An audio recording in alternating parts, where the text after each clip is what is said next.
Muchas veces no podemos alcanzar esas metas y el fracaso mismo es estresante. Consideremos ahora cómo afecta el estrés nuestros cuerpos a través del sistema nervioso. Existen dos conductos. El primero es el sistema nervioso autonómico, el cual controla nuestros órganos internos. Este se divide en dos partes.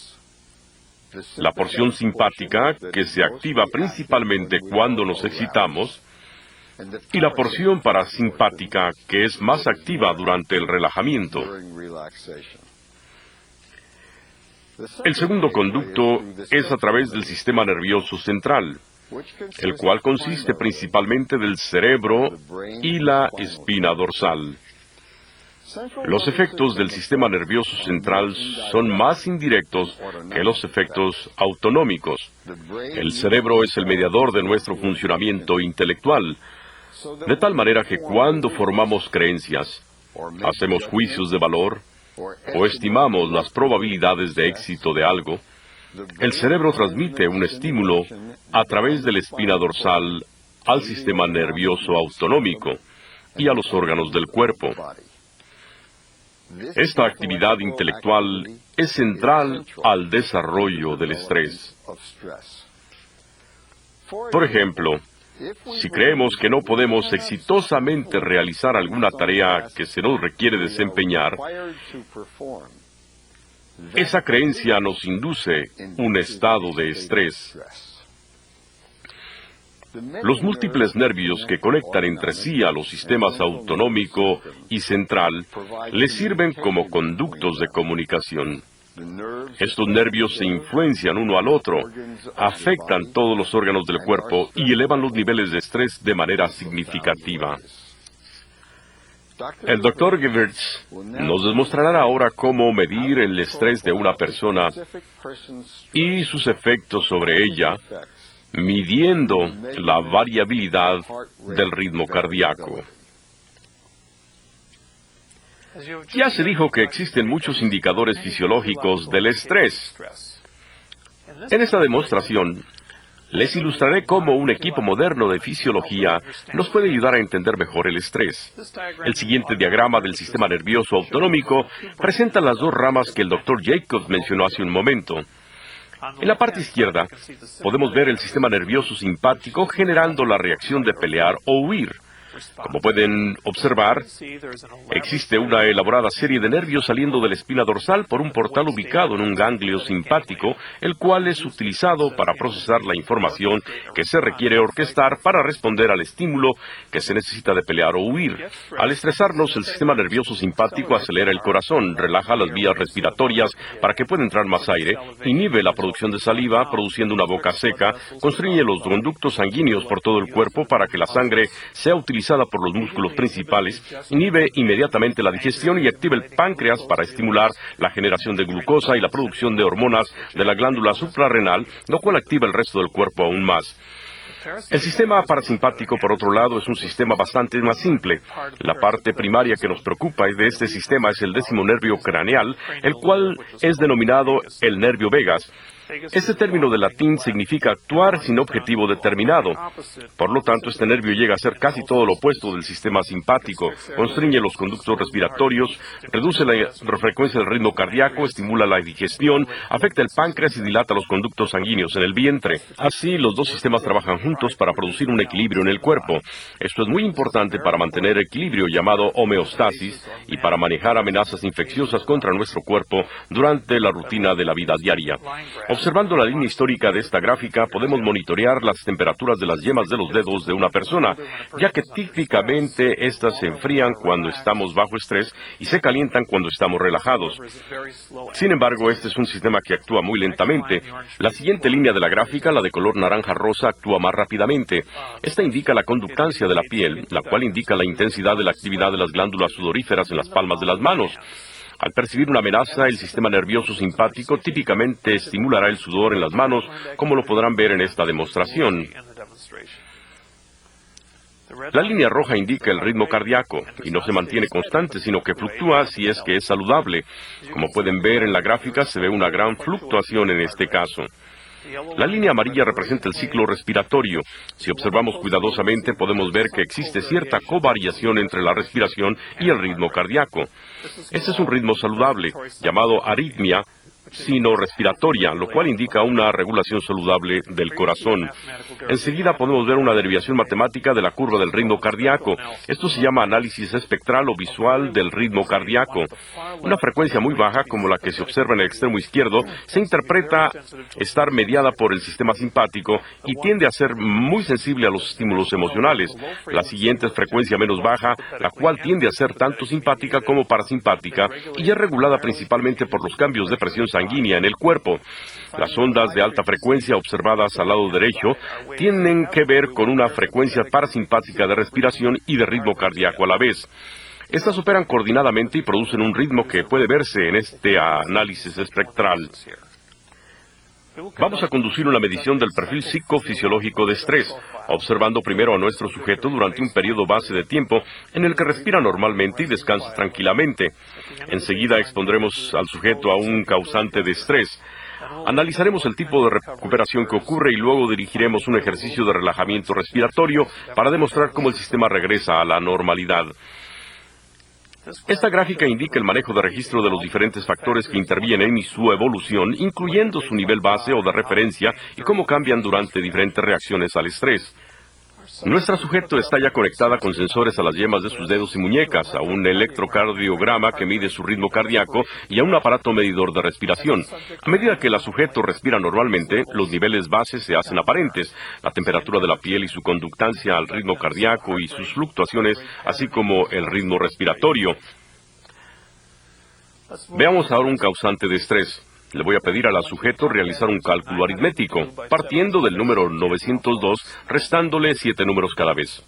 902, 885. De nuevo. 902, 895. Correcto. 887.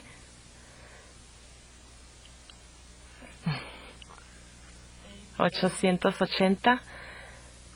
873, 866. Muy bien. Gracias.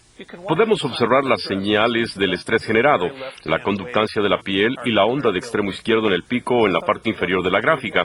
A medida que el sujeto se esfuerza para realizar el ejercicio, se puede observar cierta indicación de una excitación simpática.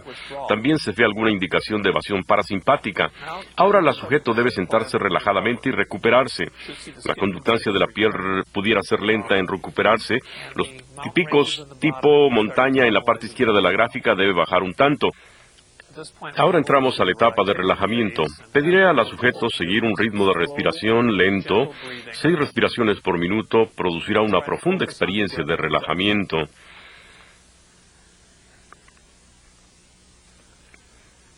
Usted verá la oscilación de la gráfica, cómo los picos bajan a medida que se relaja.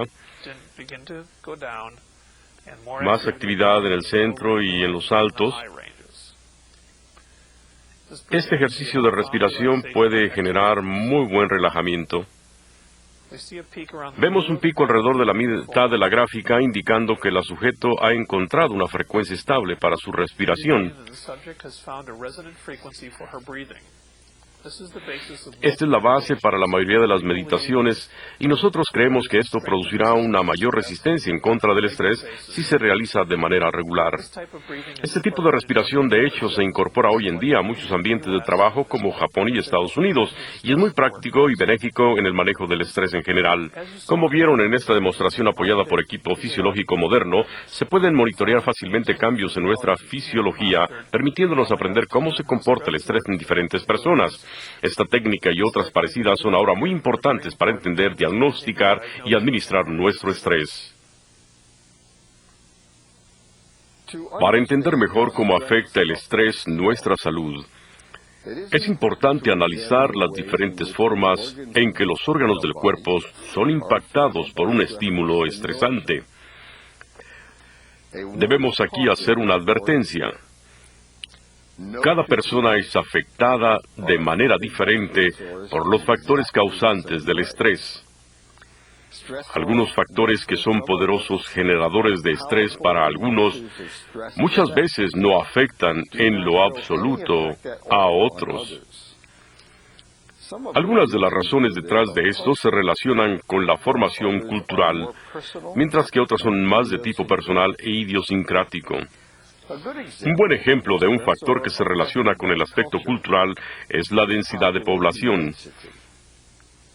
Muchas personas, especialmente entre quienes han vivido en climas nórdicos, necesitan una gran cantidad de espacio personal, pero para no sentirse presionados y engentados. Se ha reportado que algunos noruegos que tienen una casa de campo para salirse los fines de semana de la apretada ciudad, descubren pronto que necesitan aún otro lugar más aislado para retirarse de sus vecinos de su casa de campo. Esto contrasta con personas de otras culturas que se sienten estresadas cuando no están cerca de otras personas. Estas necesitan menos espacio personal y en verdad se estresan a menos que tengan a muchas personas cerca de ellas. Además de estas diferencias culturales, existen diferencias personales en los mismos factores causantes del estrés. El líder de la Gran Bretaña durante la Segunda Guerra Mundial, Winston Churchill, nunca estaba contento a menos que estuviera sobrecargado de trabajo, preferentemente con problemas casi imposibles de solucionar.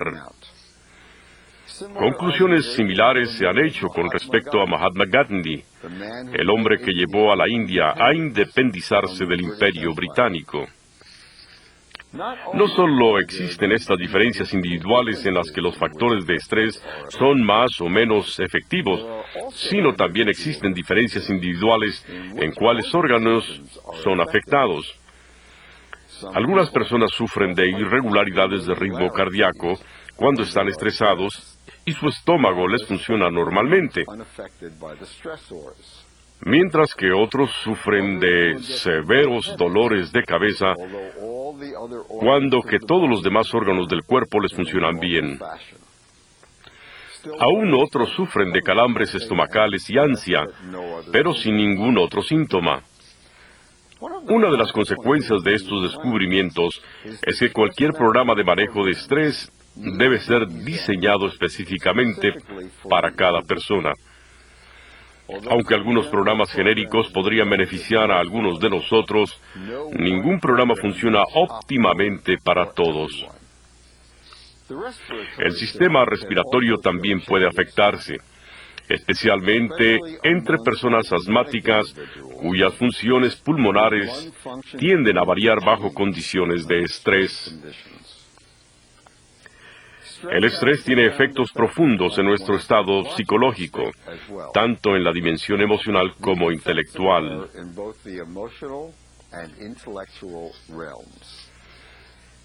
El efecto emocional más poderoso ocurre cuando personas estresadas se deprimen. Entre más severo es el estrés, más profunda es la depresión. La depresión induce muchos cambios en nosotros, a nivel emocional, intelectual y de comportamiento. Los cambios emocionales tienen sus raíces en un estado llamado estado de anedonia, la inhabilidad de experimentar felicidad o emociones positivas.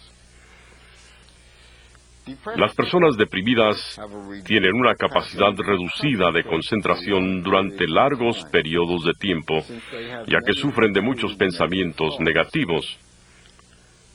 Esto se refleja en su dificultad para aprender nuevos conocimientos. También se refleja en su habilidad para retener lo que acaban de leer, teniendo que revisar y releer muchas veces sin resultado alguno. Su memoria también es impactada en todos los aspectos y tienden a olvidar fechas, citas y compromisos, todo lo cual afecta adversamente su desempeño en el trabajo, en la familia y en la comunidad.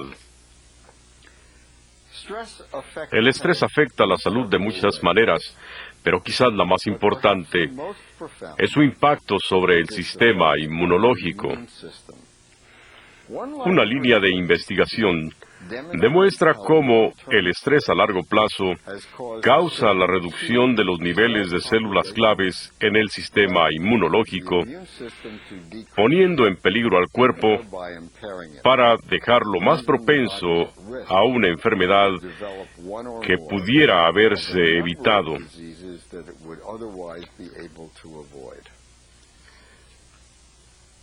Otro efecto del estrés en la salud es el agravar el estado de enfermedad ya presente, empeorando la situación de la persona. El impacto del estrés sobre la productividad del trabajador se sigue investigando y no está completamente claro todavía. Este es un campo fértil de investigación que necesita avanzar antes de poder ofrecer afirmaciones con autoridad.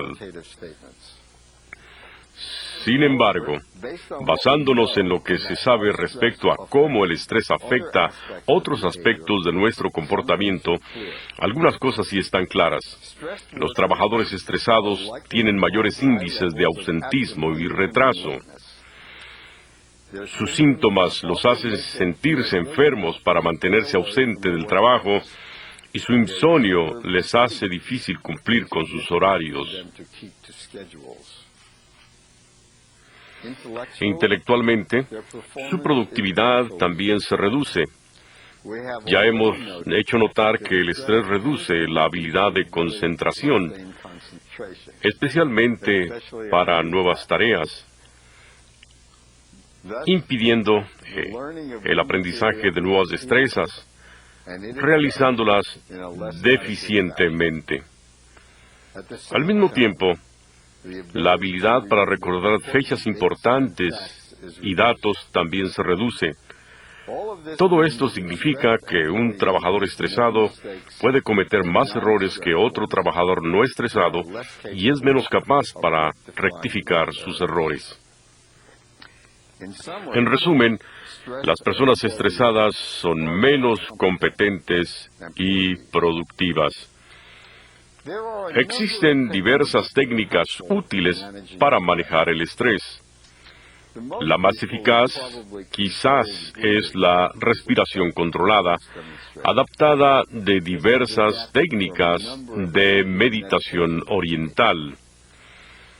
Cuando esté estresada, la persona se siente en una silla tomando apenas suficiente aire para que sus pulmones se sientan confortablemente llenos y luego, sin ninguna pausa, deja ir la misma cantidad de aire repetidamente.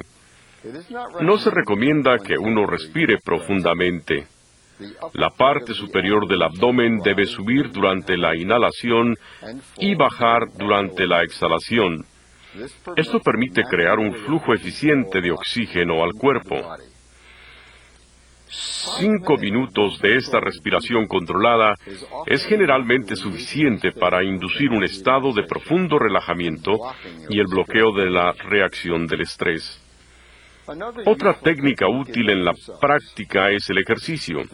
30 a 40 minutos de actividad física vigorosa 3 veces a la semana casi siempre es suficiente para mantener controlados los efectos del estrés durante toda la semana.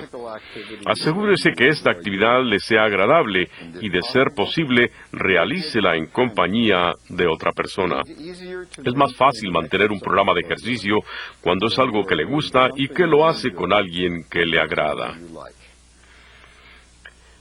Varias formas de meditación han sido comprobadas eficaces, aunque ningún estudio ha comprobado que alguna de ellas sea superior a la otra en su capacidad para reducir estrés. Distintas personas tienen afinidades para diferentes tipos de meditación y un principiante debe siempre estudiar varias opciones antes de comprometerse con alguna técnica en particular. Los efectos de la meditación son cumulativos y pudieran requerir bastante tiempo y esfuerzo antes de obtener resultados. Una de las maneras más interesantes para manejar el estrés es la biorretroalimentación, demostrada en este programa por el Dr. Gerbitz en su presentación sobre fluctuación del ritmo cardíaco. En este procedimiento, las personas estresadas son conectadas a aparatos electrónicos que proyectan gráficamente sus reacciones corporales. Estas gráficas son presentadas a la persona que está conectada, quien es instruida a cambiar sus funciones corporales para llegar a cierta norma o estándar. Los resultados son sorprendentes. Se puede alterar el flujo sanguíneo de las extremidades de una persona, la tensión en sus músculos, el ritmo del corazón, la presión sanguínea y muchas otras funciones del cuerpo al estar conectados a estos cables de retroalimentación. Desafortunadamente, el estrés es una realidad de nuestra vida en el siglo XXI. Y solo entendiendo lo que es su impacto y las opciones que tenemos para lidiarlo, podremos manejarlo con efectividad. Como lo hizo notar el Dr. Jacobs, los contaminantes y tóxicos tienen severos efectos en nuestro sistema nervioso. Esto a su vez induce cambios en lo que sentimos, pensamos y hacemos. Aquí está la conexión de mente-cuerpo. Es imperativo que adoptemos un enfoque holístico hacia nuestro bienestar. El estrés afecta a nuestro sistema inmunológico y puede producir síntomas y enfermedades o agravar alguna condición existente. De cualquier manera, afecta nuestro desempeño en el trabajo y fuera de él. Estírese hoy para que esté en mejor condición mañana. Láncese hacia nuevas tareas que amplíen su experiencia. Recuerden que una de las mejores técnicas de prevención de estrés es seguir manteniendo sus destrezas para que usted siga manteniéndose altamente empleable. En suma, este módulo se enfocó hacia la relación entre salud y productividad en nuestro ambiente de trabajo, el cual está ahora siempre en proceso de transformación. El cambio organizacional genera estrés. Existen diversas formas de diagnosticar y lidiar con esta nueva epidemia. Aunque la productividad es una simple fórmula física de producto dividido entre insumo, este concepto genera muchos resultados parciales, ya que tanto el producto como el insumo pueden ser subdivididos en diversas categorías distintas. Un buen análisis de productividad debe siempre tomar en cuenta todos estos factores de manera individual y colectiva. Vamos a empezar con la primera sesión de preguntas y respuestas. Trataremos de dar cabida a la mayor cantidad de llamadas, por lo tanto les pedimos que hagan una sola pregunta por llamada y que sea lo más breve posible. Pueden llamar al estudio directamente a los teléfonos que aparecen en la pantalla en este momento, teléfono y número de fax. Y les recordamos que cuando hagan la llamada, la hagan a cierta distancia del monitor para evitar las interferencias de sonido. Ahora, creo que nos llega la primera llamada de Medellín, Colombia, la ciudad de la eterna primavera, FENALCO, la Federación Nacional de Comerciantes, Medellín, Colombia. Adelante. Adelante, Colombia. Muy buenos días. Buenos días, good morning. La pregunta es la siguiente. La depresión es un trastorno de gran incidencia actualmente. ¿Puede estar únicamente vinculada a situaciones de estrés? y además genera pensamientos negativos que pueden ser contaminantes y contagiosos en las organizaciones. ¿Cómo prevenir su incidencia en la productividad y cómo controlar su manifestación colectiva?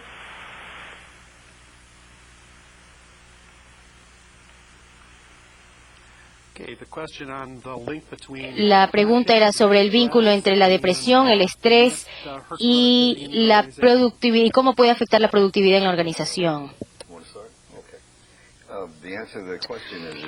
La respuesta a esa pregunta es que sí, efectivamente afecta y con frecuencia. Parece que hay la siguiente relación, que las personas que están estresadas durante mucho tiempo o por periodos prolongados empiezan a deprimirse. Les sobreviene la depresión, de tal manera que la relación es bastante lineal, es decir, que mientras más estresado está uno, más deprimido se puede poner. Y esto, por supuesto, incide en el ambiente de trabajo. La gente se vuelve menos funcional. De una manera o de otra es necesario poder bregar con esta depresión, pero a largo plazo tiene uno que realmente atacar la depresión atacando primeramente el estrés, manejando el estrés. Esto definitivamente afecta la productividad en el trabajo. Mientras más deprimido uno está o más estresado está, menos productivo es. De tal manera que, bueno, ahora tenemos una pregunta que nos llega por fax, que nos llega de la Secretaría de Educación de Sinaloa, México, y la pregunta es la siguiente. Yo tengo muchos dolores de cabeza con frecuencia cuando estoy en el trabajo, pero en ningún otro lugar. Dígame si estos dolores de cabeza se deben al estrés. Ciertamente sí es posible. Esto no necesariamente es el caso. Puede ser que haya alguna otra causa o por ejemplo en el medio ambiente físico del lugar de trabajo, a lo cual uno está respondiendo y por eso se producen los dolores de cabeza. Es importante en esas circunstancias tener un médico a la mano que le chequee, que lo examine, y si sabe algo acerca del ambiente de trabajo, del ambiente físico que le afecte, entonces es necesario hacer un cambio en el ambiente, y si no, es muy probable que sea debido al estrés, esos dolores de cabeza. Ahora tenemos una pregunta que nos llega de Puebla, México, de la Universidad Tecnológica de Tecamachalco, Puebla. México, adelante, por favor. Sí, gracias. Un saludo para todos. Nuestra pregunta es la siguiente. Ciertamente las diferencias culturales entre nuestros países afectan de diferente manera a las personas. En los países latinoamericanos, por ejemplo, causa del estrés son las recurrentes crisis económicas que padecemos. Pero ¿cómo afectan estos procesos estresantes a la población de diferentes edades? Es decir, a los niños, a los jóvenes y a los ancianos. Gracias.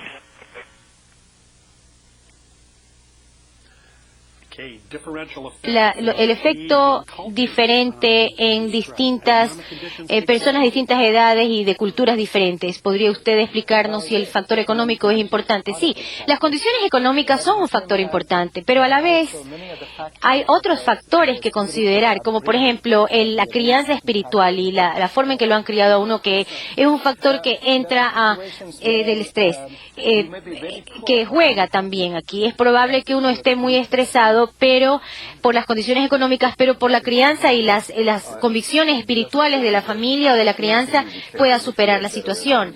Bueno, creo que hay el siguiente caso, que uno se vuelve más vulnerable a los efectos del estrés cuando se vuelve mayor. El estrés se invade más la vida y la psiquis de la persona. ¿Qué decir de los jóvenes? ¿La pobreza siempre afecta en forma negativa a los jóvenes? Es decir, en cuanto a estrés, ¿o los hace tal vez más fuertes? A veces los jóvenes son inmunes porque precisamente están inmersos en ese proceso económico. A veces son invulnerables a ello.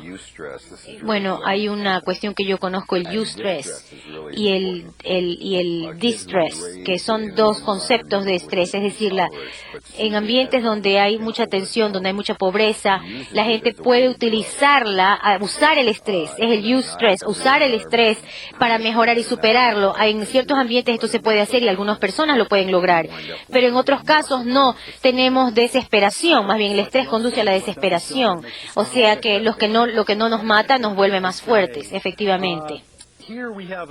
Acá tenemos otra pregunta que nos llega de uno de nuestros miembros asociados de México, de Nezahualcóyotl, Universidad Tecnológica. Adelante, México.